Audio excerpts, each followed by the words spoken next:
Assalamualaikum warahmatullahi wabarakatuh. Kenalkan, nama saya Muhammad Denevrian dari Prodi Bimbingan Konseling dan Islam. Di video kali ini saya akan menjelaskan materi tentang pendekatan penelitian.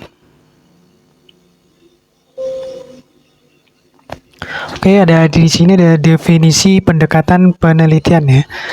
Pendekatan adalah desain prosedur dan rencana yang dimulai dari tahap hipotesis yang berlanjut pada penghimpunan data, analisis, dan kesimpulan.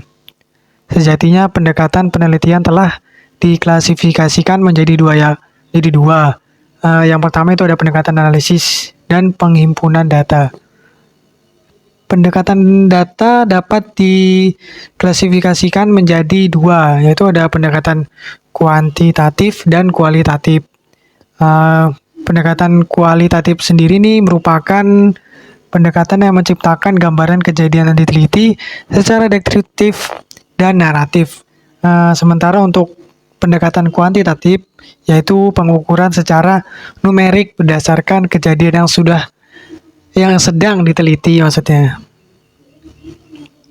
Oke, selanjutnya di sini ada 3 pendekatan penelitian. Nah, yang pertama itu ada pendekatan kuantitatif ya. Pendekatan kuantitatif ini adalah metode penelitian yang menggunakan data numerik dan analisis statistik untuk mengukur dan menjelaskan hubungan antar variabel. Pendekatan ini menekankan objektivitas, generalisasi, dan pengujian hipotesis. Contohnya itu untuk survei mengukur tingkat kepuasan pelanggan terhadap suatu produk. Nah, itu contoh begitu sih. Yang kedua, eksperimen untuk menguji efektivitas metode pengajaran baru terhadap hasil belajar siswa. Selanjutnya ada objektivitas, yaitu ada hasil penelitian lebih objektif dan dapat diandalkan tersebut. Nah, yang selanjutnya yang kedua itu ada pendekatan kualitatif. Kualitatif sendiri tuh metode penelitian yang bertujuan untuk memahami makna, pengalaman, dan perspektif individu atau kelompok. Pendekatan ini menekankan interpretasi konteks dan pemahaman mendalam. Contohnya wawancara dengan korban bencana alam untuk memahami pengalaman dan dampak psikologis yang mereka alami. Observasi itu partisipan dalam suatu komunitas untuk memahami budaya dan interaksi sosial mereka. Dan yang ketiga ada pendekatan campuran.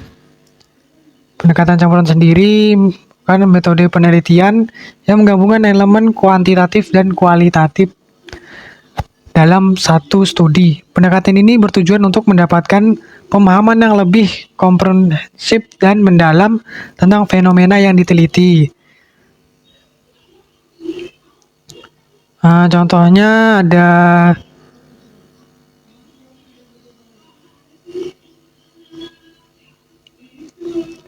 di sini sendiri tuh 3 pendekatan ini secara luas dalam berbagai bidang penelitian.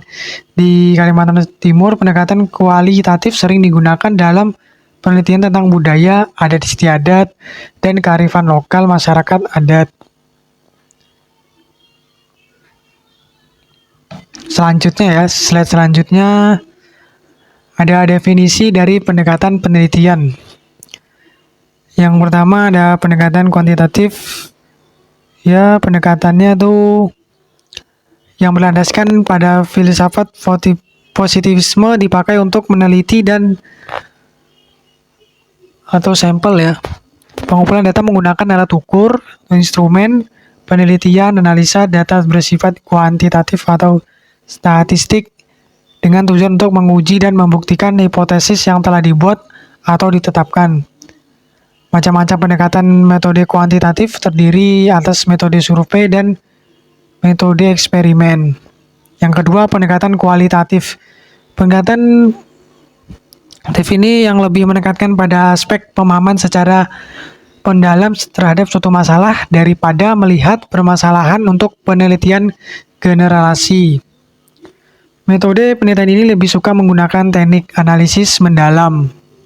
yakni mengkaji masalah secara kasus per kasus, karena metodologi kualitatif yakin bahwa sifat suatu masalah satu akan berbeda dengan sifat dari masalah lainnya. Yang ketiga, pendekatan campuran. Pendekatan campuran ini jenis penelitian di mana meneliti menggabungkan unsur-unsur pendekatan penelitian kualitatif dan kuantitatif. Metode campuran berfokus pada pengumpulan, analisis, dan pencampuran data kuantitatif dan kualitatif dalam studi atau serangkaian studi. Oke, selanjutnya ada jenis-jenis pendekatan penelitian. Yang pertama, penelitian eksperimen. Penelitian eksperimen adalah penelitian yang memanipulasi atau lebih variabel pendekatan untuk menentukan pengaruhnya terhadap variabel dependen. Peneliti secara aktif mengendalikan kondisi penelitian untuk mengisolasi efek dari variabel yang dimanipulasi. Selanjutnya ada penelitian non-eksperimen ya. Jenis penelitian ini di mana peneliti tidak memanipulasi variabel independen. Peneliti hanya mengamati dan mengukur variabel yang ada tanpa memberikan perlakuan atau intervensi. Ya, ada contoh lain ya, itu observasi ya. Peneliti mengamati dan mengukur variabel yang secara alami.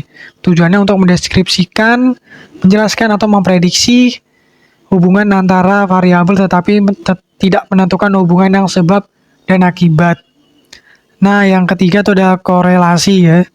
Korelasi ini hubungan statistik antara dua atau lebih variabel.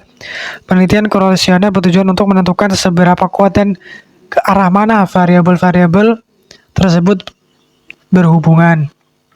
Yang keempat ada komparasi, adalah proses membandingkan dua atau lebih kelompok fenomena untuk mengidentifikasi persamaan dan perbedaan di antara mereka. Yang kelima ada studi kasus. Penelitian mendalam tentang suatu kasus tunggal atau beberapa kasus yang terkait dalam konteks dunia nyata ya. Kasus dapat berupa individu, kelompok, organisasi, peristiwa, atau fenomena tertentu ya. Yang keenam ada fenomenologi, yaitu ada suatu studi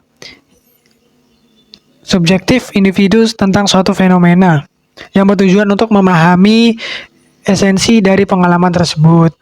Oke, selanjutnya ada fungsi pendekatan ya terhadap penelitian. Yang pertama, memberikan kerangka kerja yang jelas untuk melaksanakan penelitian. Yang kedua, ada membantu peneliti memahami dan menginterpretasikan data. Yang ketiga, mengarahkan metode pengumpulan data sesuai dengan tujuan penelitian. Oke, ada contoh-contoh pendekatan ya.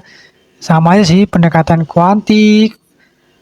Kuanti sendiri itu kayak sebuah penelitian mengukur hubungan antara durasi belajar online dan hasil akademik mahasiswa menggunakan analisis korelasi.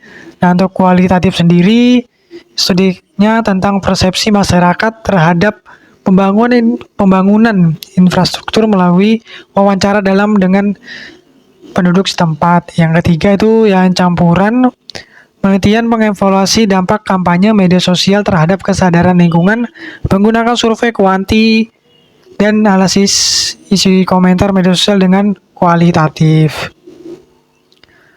Oke, selesai. Mungkin itu aja ya pemaparan dari materi saya ya. Jika ada salah kata dan mohon dimaafkan.